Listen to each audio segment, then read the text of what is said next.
Well, greetings, beloveds, and peace be with you. I'm Reverend Mitzi, and welcome to Unity of Tempe for those who will be watching this later online.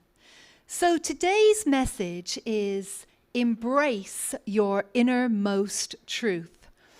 Now, many of us feel discouraged right now. And as I prayed about what to share this week, I explored several ideas. And I want to thank those of you who sent me some topics to look at, and they may be coming down later. But as I prayed, I was really guided to revisit one of my favorite messages because nothing else felt quite right, and this one did. And it's a message that seems perfect for confronting our weary spirits. And as I immersed myself in it once more, it felt like a warm, gentle, familiar embrace, soothing my soul and reminding me of something each of us can hold on to right now. Now, if you've been at Unity of Tempe for a couple of years or longer, chances are you may have heard this message in some incarnation before. And if you had, please allow it to be healing balm to your soul. And if your soul is not in need of healing balm right now, I really am grateful for you allowing your loving presence to support those who could use some soothing salve. So much of our life is spent searching for an identity, for where we are, where we fit in, and for community. Anyone ever had that? Feel that way, right? And for our place in the world. And we longed, like the velveteen rabbit, to be real. Yet we often find it's not safe to be who we really are because other people's agendas encourage us to toe the line if we want to remain employed, remain in friendships, in relationships, even in community. But when we try to simply fit in, we know there's something we're not acknowledging about ourselves. And we want to know who we really are, our innermost truth, and reveal that. And perhaps we want to do that even more when the world, to many of us, seems topsy-turvy. Deep longing longs on our hearts, and often, almost as soon as it pops up, we stuff it down. Anyone ever had that happen? You're just like, I'm stuffing it down right now because I got to go to work, or I got to do this, or I got to do that. And for a while, it will subside. Another day, another week, another month, another year, another election. And we notice amid the confusion, the longing again. We may try to stuff it down once more, and in the process of doing this, we don't recognize that we have become dragoned. Dragoned. What is that? Well, C.S. Lewis wrote a series of books called The Chronicles of Narnia. Who's ever read any of those books?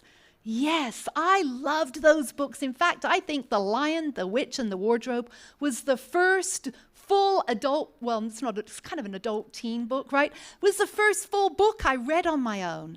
And growing up in London in a council flat, we didn't have built-in wardrobes. We had those old, rickety, musty wardrobes, you know, the kind freestanding, the kind that you can get in. And I would often get in and sit there and try and will myself to Narnia. Never happened yet. But the third book in the Narnia series, The Voyage of the Dawn Treader, opens with the line, "There was a boy called Eustace Clarence Scrubb, and he almost deserved it." Much of the book is about Eustace's personal growth. He falls asleep on a dragon's hoard and is transformed into a dragon by the greedy, dragonish thoughts in his heart. But for Eustace, waking up as a dragon proves to be an epiphany. As a dragon, he discovers what it is he truly wants. He wants friendship and love and acceptance, things that aren't readily available to him in his dragoned state. Yet this is what he sets about getting. He works on becoming, as his heart is changed, the best dragon he can be.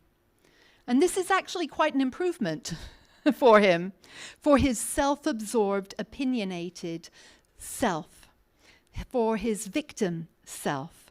And he recognizes he's been given a second chance and that it's not too late to make a new start, even as a dragon. Have you ever wanted to become something different in your life? Ever? Yeah. We've probably all changed things about ourselves at times in an attempt to reinvent ourselves for a new job or a new relationship, something different. Our identity may be improved, more of what we call us, but we can't disguise that we're piling new selves on top of old ones. And we can become like Alice in Wonderland, who, when asked who she was, said, I knew who I was this morning, but I've changed a few times since then. Perhaps that's how some of us are feeling with our emotions right now. Or we can layer up with things that suck the life out of us. One more week of this, one more year of that. When I get through this emotion, this sadness, this disappointment, this grief, this project, this work, this health situation, then I will have time to be happy. Then I will have time to discover who I really am. Parker Palmer said, I'm going to wait a moment so Joe can get a picture. He said, we are whiplashed between an arrogant overestimation of ourselves and a servile underestimation of ourselves. Isn't that fascinating? Now, it's part of the human condition to add scales onto each new identity to protect ourselves because it's a survival tactic. And then when the longing to become real becomes greater than the longing to cover up who we truly are, we initiate self-surgery. And we peel painfully, and we pick and we pull at the layers and layers, trying to remove them. How many skins do we have to peel off until not only is the old removed, but the new is revealed? And when we try to do it under our own steam with no divine support, there's always just one more layer. And the only one who can remove the lifetime of layers, who knows the absolute innermost truest thing about ourselves, is our divine creator.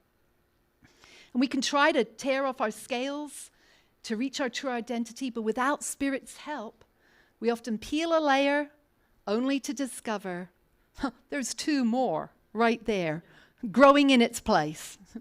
And all the while, beneath our scales, our innermost truth is waiting.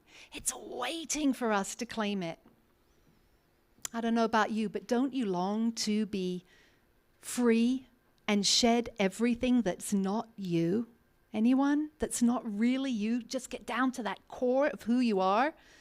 False identities that were layered on in part through what others say about you, parents, uncles, aunties, whoever, teachers, school children, friends, in part what you said about yourself, in part by what you believed you had to be. Our identity can often feel like a mishmash of contradictions defined by what we do, what we have, and what we desire. Aspects of our doing, being, and desiring can be true and reveal parts of us, but none of them is our innermost truth. Building an identity on the foundation of what we do, have, or desire guarantees our identity will change each time one of those variables change. So our innermost truth, our innermost truth isn't how we behave or how we'd like to behave. It isn't the things we've done or not done. It isn't how we feel or don't feel. It isn't the names we've given ourselves or others have given us. It isn't our age, whether we're straight or LBGTQIA. It isn't our accomplishments or our procrastinations. It isn't where we live or the color of our skin. It isn't our job or our education. It isn't our shortcomings, thank God for that, or our attributes. It isn't our health or our wealth. Uncovering our innermost truth isn't a project. It isn't something we have to pray or journal about or go on a retreat to learn. It isn't something we have to pay to go to a therapist for. Yes. In a few moments, I'm going to share the innermost truth of you. And when you first hear it, note your reaction. You may think, seriously? That's it? I know that. But here's what I want you to do. Even if you've heard this message before, here's what I want you to do. I want you to hear it as if you are hearing it for the very first time ever. Hear it with new ears, because each of us need to hear this now, today. And not just hear it, but to take it in, absorb it fully and completely. And whenever I speak about this innermost truth of all of us, whenever I share this message, it deeply, deeply touches my soul. And I hope that it does the same for you. I hope that you will allow yourself to feel it. And I hope that you have a response that will take you to new depths of understanding. And so, I invite you to close your eyes and put your feet flat on the floor if you can, and your palms up faceward in your lap. And if you have anything in your lap, just put it down on the seat next to you or on the floor.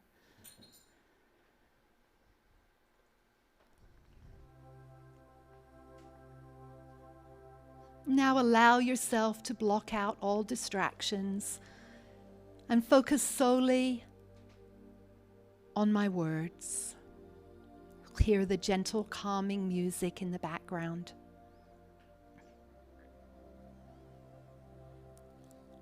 And now take 3 long, deep breaths.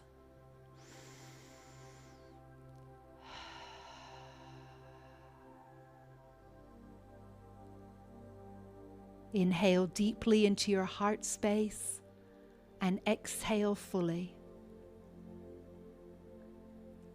Feel the air completely filling your lungs. Then slowly release. And as you release, allow with that release to let go of any tension or stress you may be feeling.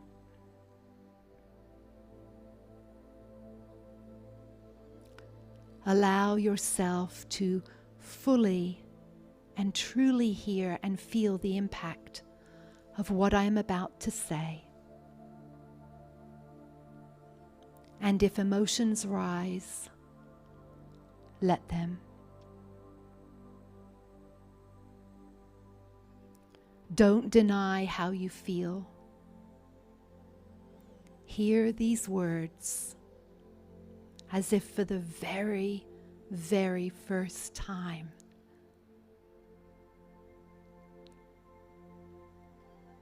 The absolute truest thing about you, your innermost truth,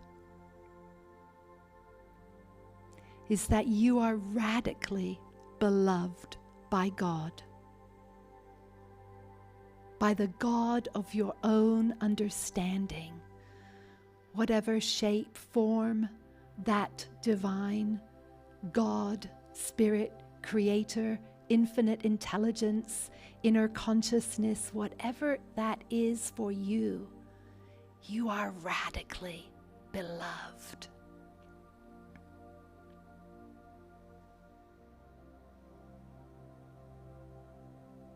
Allow yourself to fully feel your innermost truth.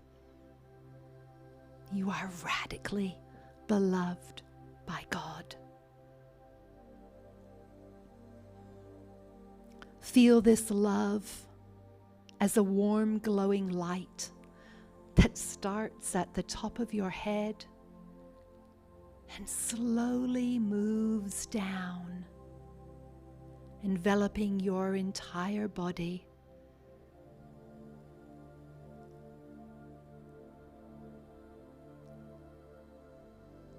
Feel it filling you with peace.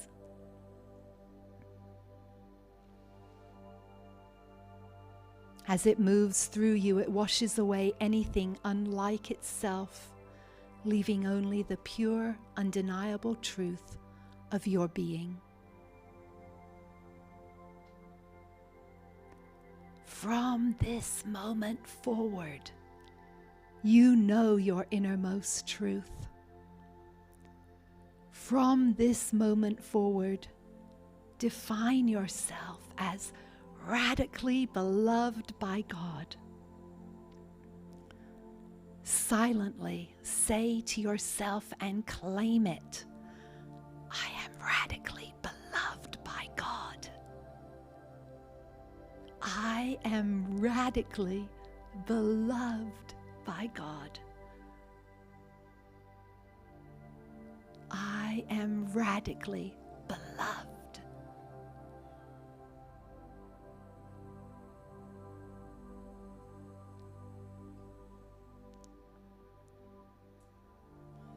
Take a few more deep breaths and allow your innermost truth to settle deeply within you.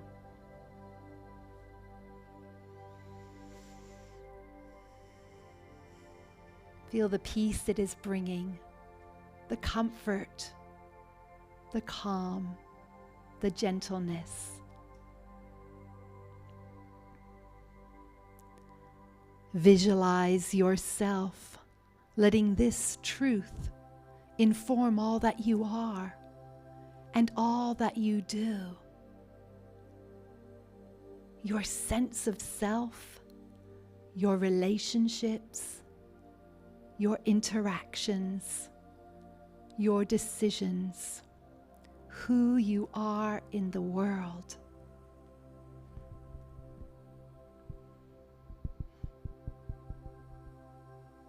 Put your hand on your heart and say silently to yourself, I am radically beloved by God.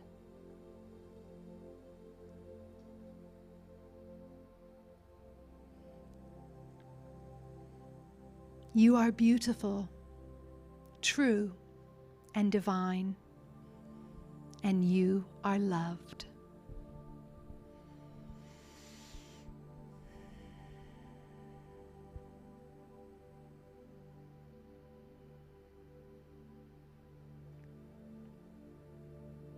This is the innermost truth of you.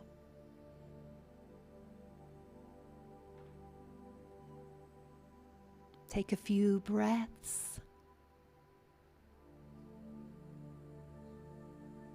and allow yourself now to slowly come back, carrying your innermost truth with you.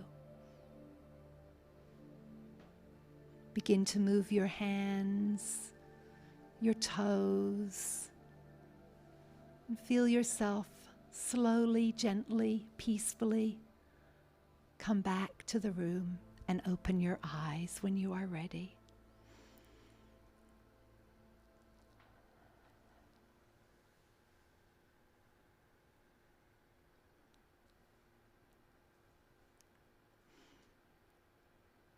And welcome back, beloveds. I am radically beloved by God. That's such a simple statement to say, and it's more challenging to live from that space. Profound spiritual writer and thinker Henry Nouwen said, being the beloved expresses the core truth of our existence. Though the experience of being the beloved has never been completely absent from my life, I never claimed it as my core truth, which you just did. I kept running around in circles looking for someone or something to convince me of my belovedness. Anyone ever been there? Who's never been there? I kept refusing to hear the voice that speaks from the very depth of my being that says, you are my beloved. On you my favor rests. That voice has always been there, but I was much more eager to listen to the other, louder voices saying, prove that you are worth something. Do something relevant, spectacular, or powerful, and then you will earn the love you so desire.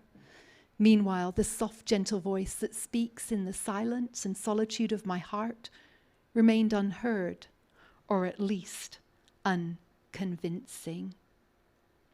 So, beloveds, I affirm that today's message has helped you realize that it is not about proving who you are to get love, but truly knowing and claiming, as you did this morning, your innermost truth. And I affirm that you hear that soft, gentle voice and know you are already loved. And that from now on, you define yourself as radically beloved by God. This is the true self, and every other identity is an illusion.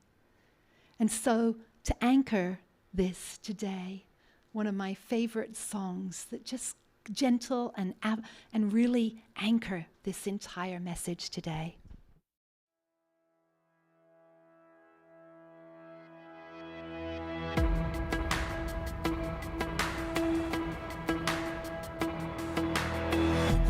Pain in the weirdest places, broken souls with smiling faces, fighting for surrender, for now and the after, yeah. Just look around and you see that people are scared to say how they really feel. Oh, we all need a little honesty, yeah. You are love. If your heart's in 1,000 pieces, if you're lost and you're far from reason, just look up, know you are loved. Just look up, know you are loved. When it feels like something's missing, if it hurts but you can't find healing, just look up, know you are loved. Just look up, know you are loved. We're not made to be superheroes, photoshopped all size zeros, a light not expected, but not quite perfected, yeah. Look up, see the sun is shining, there's hope on a new horizon, calling you, it's calling. You are love. If your heart's in 1,000 pieces, if you're lost and you're far from reason, just look up, know you are loved.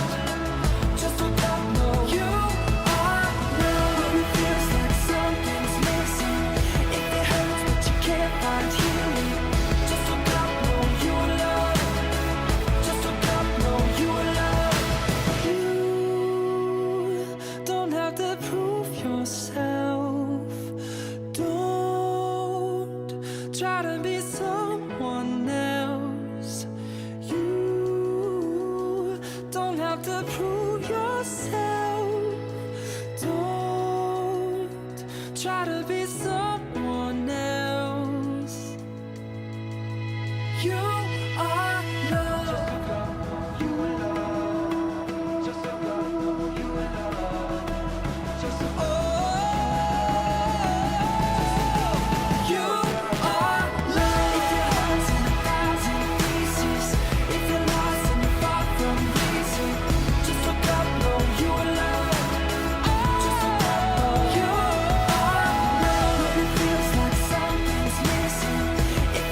I love that song, and I often sing it to myself.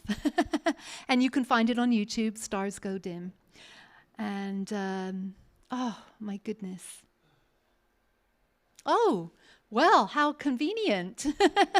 Let us say together, I am a beloved child of God, here to be an ambassador of good. And I hope each week when you do see this slide from now on, you'll remember this moment today when you claimed this love for yourself. You claimed your innermost truth. And so it is time now for our sharing. This is what this is what allows us to be here on Sunday, your financial donations. And it is getting close to the end of the year. So, if you've got places you want to donate, because think of us. We greatly, greatly appreciate your support for Unity of Tempe. And let us say together, I am a joyful sharer of my good. I remember that as I give, I receive, and that God is my source. Yes, indeed. And here is our Zelle information and address. Thank you, Divine Spirit. Thank you, Divine Spirit, that as we give, we receive. We absolutely know this. We are so grateful. We are so grateful, Divine Spirit.